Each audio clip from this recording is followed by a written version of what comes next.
Judge in Trump's fraud trial makes clear who's running the show. Judge in Trump's fraud trial makes clear who's running the show. Jonathan Stempel, November 6, 2023 at 9:40 p.m. by Jonathan Stempel, New York, Reuters. As Donald Trump on Monday began using his time on the witness stand at his civil fraud trial to air grievances and avoid direct answers to questions, Arthur Engoron, the trial judge and a prime Trump target, decided enough was enough. Mr. Kise, can you control your client? Engoron asked Trump's lawyer, Christopher Kise. This is not a political rally. This is a courtroom. It wasn't the first time the 74-year-old Engoron, a former taxicab driver who has spent 2 decades on the bench, lost patience with the defense in New York Attorney General Letitia James's lawsuit. James has accused Trump, his family, business, his adult sons and many other defendants of manipulating financial statements, asset values and Trump's net worth to defraud banks and insurers.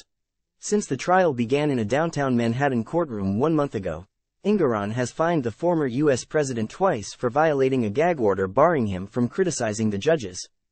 Law clerk, and on November 3 expanded that order to cover Trump's lawyers. Trump, a Republican, criticized James while on the witness stand, saying the Democrat should be ashamed of herself for leading what he again called a political witch hunt.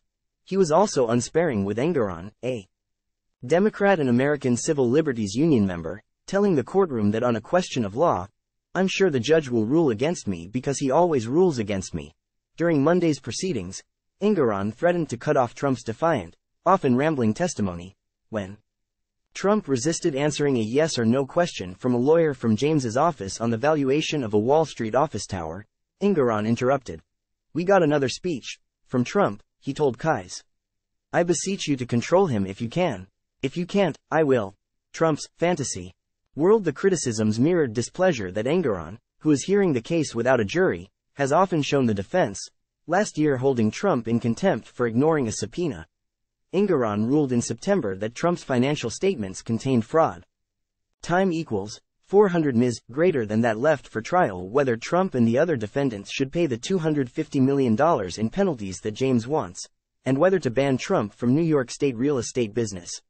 Engoron's earlier ruling, too, was unsparing, saying the defendants lived in a fantasy world by claiming he could ignore any asset valuations, and that Trump might have built his fortune on something less savory than savvy investing. The notoriety of Trump's case is a big change for a judge who, while not shy about using colorful language in the past, has spent most of his 44-year legal career in New York out of the public eye. Time equals 400 ms. greater than in 2 of his recent higher-profile decisions. Engoron halted developers' plans to build a condominium on Manhattan's Upper West Side that critics called far too tall, and giant apartment buildings on Manhattan's Lower East Side. Though both decisions were overturned on appeal, John Lobeer, a lawyer who argued against the condominium, called Engoron very concerned about understanding the case and the applicable law completely, and to get it right. Engoron graduated from Columbia University and New York University's law school.